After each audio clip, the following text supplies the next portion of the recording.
लाभार्थींपर्यंत पोहोचत नाहीये, त्याच्यात खूप मोठ्या प्रमाणावर भ्रष्टाचार होतो. म्हणून 2016 साली सरकारचे डायरेक्शन झाले. आता सरकारचे डायरेक्शन झाल्यानंतर महाराष्ट्र शासनाने त्याच्यावर एक GR देखील काढला. त्या GRची तारीख, आता मी जे बोलतेय प्रत्येक गोष्ट डॉक्युमेंट्स सकट बोलतेय. ते सगळे डॉक्युमेंट्स मी गुगल ड्राईव्हवर अपलोड केले. प्रत्येक चॅनलला आम्ही ते गुगल ड्राईव्ह सकट डॉक्युमेंट्स, माझा डिटेल्ड जे मी म्हटलंय त्याच्यातला प्रत्येक ऍस्पेक्ट मी त्याच्यात टाकलेला आहे. तो प्रत्येक माध्यमांनी बघून मग त्याच्यावर नंतर त्यांची स्टोरी करावी. पण आता याचा जो आपण DBT म्हणतोय त्याचा पहिला GR हा 19 एप्रिल 2017 साली निघाला आणि त्याच्यात असं म्हटलं गेलंय की जे पैसे द्यायचे ते DBT अंतर्गतच देण्यात यावे. त्याच्यात कुठेही दुसऱ्या कुठल्याही प्रकारे हे पैसे दिले गेले नाही पाहिजे.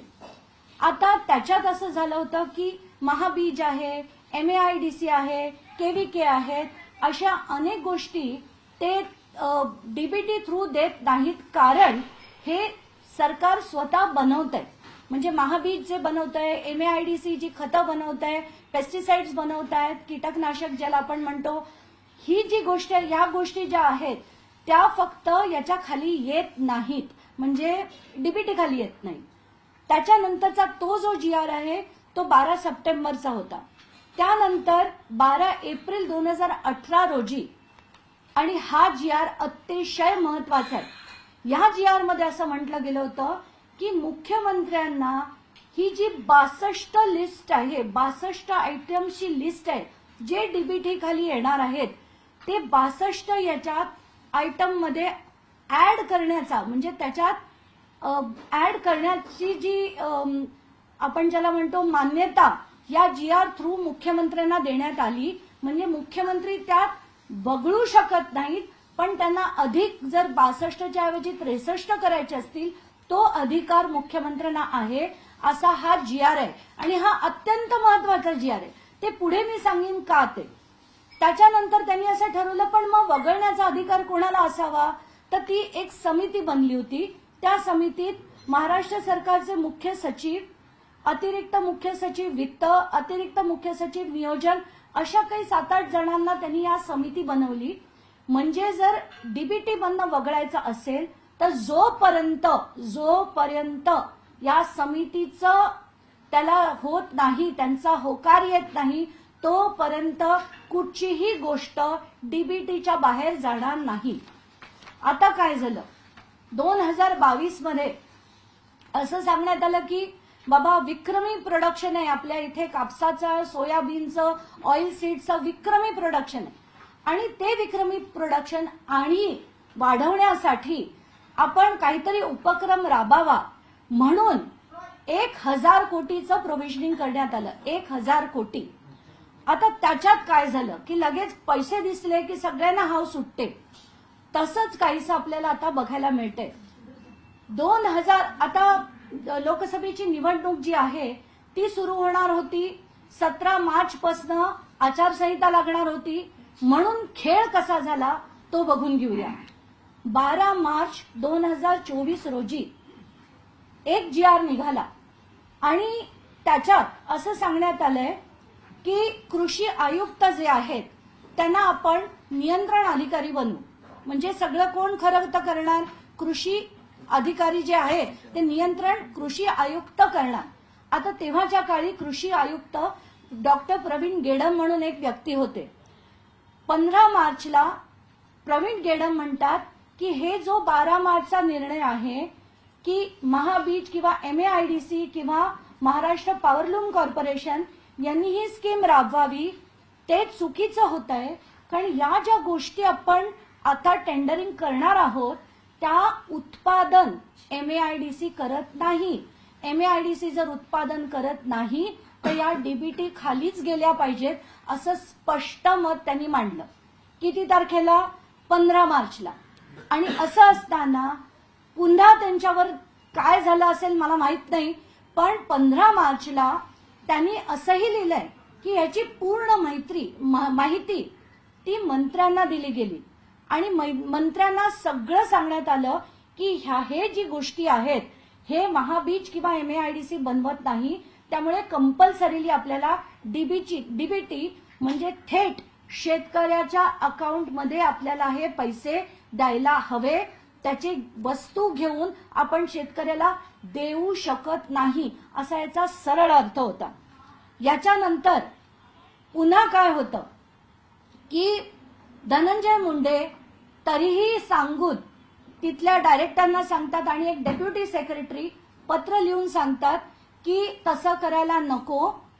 पुन्हा आयुक्त त्यांना सांगतात की नाही, आपल्याला याच्यावर एक वेगळ्या प्रकारचा GR काढावा लागेल. डेप्युटी सेक्रेटरी पुन्हा त्यांना लिहितात की आज GR काढण्याची गरज नाही. मुख्यमंत्र्यांनी यांना परवानगी दिली. म्हणजे काय झालं बघा, सुरुवात होते 12 तारखेला, 15ला ऑब्जेक्शन येते, पण 16ला मुख्यमंत्री ज्यांच्याकडे खरं जे मी म्हटलं अथॉरिटीच नाहीये ते मुख्यमंत्री त्याला परवानगी देतात. आता त्यांना ह्या सगळ्या गोष्टी माहिती नसतील. रात्रीच्या रात्री धनंजय मुंडे गेले अजित पवारांकडे, त्याच्यावर अजित पवारांची सही, नंतर ते गेले मुख्यमंत्र्यांकडे, अजित पवारांनी जर सही केली असेल म्हणून मुख्यमंत्र्यांनी पण सही केली आणि ते देऊन टाकण्यात आले. तेव्हाचे मुख्यमंत्री शिंदे होते आणि त्याच्यानंतर ही स्कीम राबवण्यात आली. आता ती आहे काय हे समजून घेऊया आपण.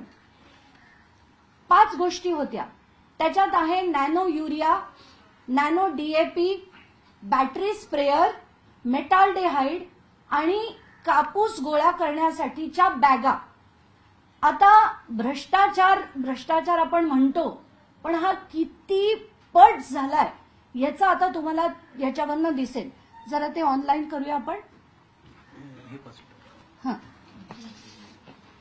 ह्या सगळ्याचे दर जे आहेत ते मी ऑनलाईन आता तुम्हाला दाखवते. सध्याचे दर आहेत. आणि कसं झालं, नॅनो युरिया आणि नॅनो DAP या इफ्को नावाच्या कंपनीचे आहेत. हो,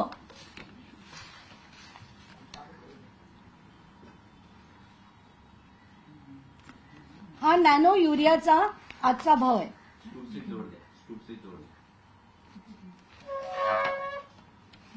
हा जर तुम्ही बघितलात 184 रुपये पर लिटर, म्हणजे जर आपण 10 लिटरची बॉटल घेतली तर आपल्याला 184 रुपये पर लिटरला हा नॅनो युरिया मिळतो. म्हणजे 500 मिलीलिटरच्या बॉटलला 92 रुपये पडतात. पण आपले माननीय कृषी मंत्री धनंजय मुंडे यांच्या अध्यक्षतेखाली जे टेंडर काढलं गेलं त्याच्यात तब्बल 220 रुपयाला ही बॉटल घेतली गेली. तब्बल 220. आणि इथे मी जे तुम्हाला दाखवतेय 92 रुपयाला ही बॉटल तुम्हाला एक सिंगल बॉटल घेतली तरी मिळतेय. पण आपले माननीय कृषी मंत्री यांनी 19,68,408 बॉटल्स ह्या 220 रुपयांनी घेतल्या. म्हणजे दुपटीपेक्षा जास्त किमतीने त्यांनी या बॉटल्स घेतल्या. नॅनो DAP दुसरं दाखवते.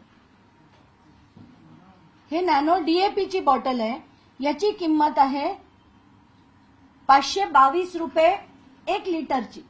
म्हणजे एका लिटरला जर 522 असेल तर 500 मिलीलिटरला ही केवळ 269 रुपयाला पडते. म्हणजे ह्याच्यात आणि किती बॉटल घेतल्यात आपल्या कृषी विभागाने? तब्बल 19,57,438 बॉटल घेतल्या. एवढ्या बॉटल जर घेतल्या त्याचा बाजारभाव आहे 269 रुपये. पण आमच्या माननीय कृषी मंत्र्यांनी 590 रुपयाला त्याची खरेदी केली आहे. आणि हा दोनच मिळून घोटाळा जो आहे तो 88 कोटीचा घोटाळा आहे. आता पुढच्या याच्याकडे जाऊया. बॅटरी स्प्रेअर हा जो आहे, आता हा बॅटरी स्प्रेअर काय प्रकार आहे? तो 2 in 1 आहे. म्हणजे त्याला स्पेसिफिकेशन होते की 16 लिटर ते 20 लिटरचा मधला असला पाहिजे. नंतर त्याला दोन्ही प्रकार पाहिजे, बॅटरी ऑपरेटेड पण पाहिजे आणि हँड ऑपरेटेड पण पाहिजे. तसा हा स्प्रेअर ऑलरेडी MAIDCच्या वेबसाईटवर मिळतोय आणि तो आत्ताच्या घटकेला 2450 रुपयाला घेतला जातोय. आणि MAIDCच्याच वेबसाईटवर तो आता $2,946 रुपयाला विकला जातोय। आता ही त्याचा विकण्याचा रेट असताना आपले माननीय कृषी मंत्री त्याचं जे टेंडर फ्लोट करतात ते 3,426 रुपयाला आत्ता विकत घेतायत। म्हणजे याला आपण भ्रष्टाचार म्हणायचा का काय म्हणायचं? 1,000च्या वर जर तुम्ही एक एक बॅटरी स्प्रेअर मध्ये तुम्ही कमवलेत, त्याचे किती घेतले? खरं तर हे 5 लाखापेक्षा जास्त त्याचे लाभार्थी होणार होते, पण बजेट फिक्स्ड होतं। बजेट फिक्स्ड आहे म्हणून त्याचे लाभार्थी कमी करून लाभार्थी एक वाढवला, बाकीचे सगळे कमी केले। तर असे करून जवळजवळ 2,36,427 बॅटरी स्प्रेअर हे घेतले गेले आणि त्याची किंमत जी ठरवली होती ती 3,425 रुपये होती। मेटाल्डिहाइड नावाचा एक म्हणजे गोगलगाई ज्या असतात त्यांचा प्रादुर्भाव झाल्याने कापूस मध्ये त्यांना खूप मोठ्या प्रमाणात, सोयाबीनला खूप मोठ्या प्रमाणात त्रास होत होता, म्हणून मेटाल्डिहाइड जी गोष्ट आहे ती PI इंडस्ट्रीज नावाची एक कंपनी आहे ज्यांचं पेटंटेड प्रॉडक्ट आहे। ते पेटंटेड प्रॉडक्ट खरं तर जेव्हा आपण बल्कमध्ये घेतो खूप स्वस्तात मिळतं, पण रिटेल, जसं मी परत म्हणते, रिटेल आत्ताच्या घटकेला आपण बघूया।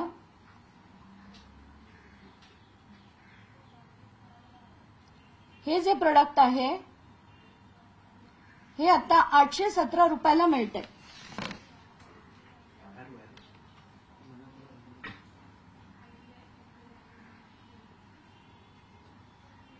हे आपल्याला सगळ्यांना बघता येईल। 817 रुपयाला ते आता मिळतंय, पण माननीय कृषी मंत्री धनंजय मुंडे साहेबांनी 1,275 रुपयाला हे विकत घेतलं। आणि किती घेतलं? 1,96,441 किलो हा याचा ऑनलाईनचा, म्हणजे 1 किलो जर आपण विकत घ्यायला गेलं तर ते 817ला मिळतंय, पण आपण 1,96,000 किलो विकत घेतोय आणि ते पण 1,275 रुपयाला। 5वा भाग कॉटन स्टोरेज बॅग्स या तब्बल 6,18,000 घेतल्या गेल्या। आणि त्या कशा घेतल्या गेल्या? तर काहीच दिवसांपूर्वी ICAR नावाची जी संघटना आहे, जी सरकारी ऑर्गनायझेशन आहे नागपूरला, त्यांनी 20 अशा बॅग्स घेतल्यात आणि ते मी माझ्या डॉक्युमेंटमध्ये लावलेले आहे। 20 बॅग घेतल्या 577 रुपयाला। पण माननीय कृषी मंत्री यांनी जे केलं टेंडर, त्याच्यात या बॅग तब्बल 1,250 रुपयाला घेतल्या गेल्या। आणि असा सगळा हा घोटाळा जो आहे, 342 कोटीचं टोटल टेंडर मध्ये 160 कोटी रुपये सरळ सरळ गेले। आणि हे मी कुठल्या याच्यात म्हणतेय? 160 कोटी ऑनलाईनच्या रेट प्रमाणे। हे जर आपण बल्क रेट पकडले तर कमीत कमी 20% अधिक होतं, म्हणजे 200 कोटी 342 कोटी बनले गेले। इतके महान कृषी मंत्री जे एकच वर्ष त्या पदावर होते, जुलै 23 ते नोव्हेंबर 24, एका वर्षात या व्यक्तीने जर इतका अफाट पैसा, तो पण शेतकऱ्याचा खाल्ला असेल, तर अशा लोकांना त्या पदावर राहण्याची, मंत्री बनण्याची आणि मंत्रीपद आज त्यांचं ठेवण्याची खरंच गरज आहे का? आणि आता तरी मला असं वाटतं की महाराष्ट्राच्या मुख्यमंत्र्यांनी याचा गंभीरतेने विचार करायला हवा। आता मी तुमच्या पुढे बाकीचे डिटेल्स काढते, प्रत्येक गोष्टीत कसा कसा त्यांनी घोटाळा केला, म्हणजे कसा केला आणि किती ब्लेटंटली केला। आता आपण पहिल्या टेंडरकडे येऊया। या पहिल्या टेंडरमध्ये निविदा प्रोसेस कसा असतो की आधी प्रशासकीय मान्यता मिळते।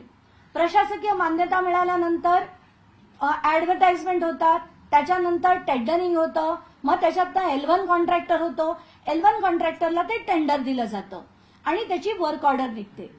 माननीय धनंजय मुंडेंच्या अध्यक्षतेखाली आधी पैसे दिले गेले आणि ती पण पूर्ण रक्कम कशासाठी? कच्चा माल विकत घेण्यासाठी। कच्चा माल विकत घेण्यासाठी पूर्णच्या पूर्ण रक्कम 16 तारखेला दिली गेली, 16 मार्चला। तर आधी मला वाटलं होतं की कदाचित यांना ते दाखवायचं असेल की ते 31 मार्चच्या आधी किंवा लोकसभेची लागण्याच्या म्हणजे ती आचारसंहिता लागण्याच्या आधी त्यांना पैसे देऊन टाकायचे असतील, पण तसं नाही. त्याच्यात लिहिलं काय गेलं, कच्चा माल विकत घेण्यासाठी हे केलं जातंय. आणि हे जेव्हा आम्ही बघितलं तर खरंच डोकं फिरलं. त्याच्यात काय काय केलंय बघा. 16 मार्चला पैसे देऊन टाकले, निविदा कधी काढली 30 मार्चला. बॅटरी स्प्रेअर 28 मार्चला पैसे देऊन टाकले, 5 एप्रिलला निविदा काढली. म्हणजे तुमचं आधी ठरलं होतं का की निविदा कोणाला द्यायची? कारण आधीच तुम्ही पैसे देऊन टाकताय कच्चा माल विकत घ्यायला आणि मग तुम्ही त्याची निविदा काढताय. हे महाराष्ट्रात आतापर्यंत कधी कोणी ऐकलंच नाहीये. कुठल्याच यंत्रणेने ऐकलं नसेल की असा प्रकार देखील होऊ शकतो. मेटाल्डेहाइड 16 मार्च 2024ला त्यांनी पैसे देऊन टाकले आणि 9 एप्रिलला निविदा निघाली. कापूस साठवणुकीच्या बॅगमध्ये 16 मार्चला पैसे देऊन टाकले आणि 23 एप्रिलला त्याची निविदा निघाली. काय घाई होती एवढे पैसे देऊन टाकण्याची ते पण आता आपण बघून घेऊया. तर आत्ताच्या घटकेला आपण एक एक मुद्द्याकडे येऊया. नॅनो डीएपी आणि नॅनो युरियाचं टेंडर जे मी म्हटलं 16 तारखेला पैसे देऊन टाकले आणि नंतर 30 तारखेला त्याची निविदा मागण्याची तारीख होती. आता याच्यात जसं मी म्हटलं जवळजवळ 19.5 लाख बॉटल 500 mlच्या या डीएपीच्या घेतल्या गेल्या आणि युरियाच्या घेतल्या गेल्या. जवळजवळ 19.5 मी का म्हणते 19.5 लाख, कारण एक होती 19,68,000 आणि दुसरी होती 19,57,000.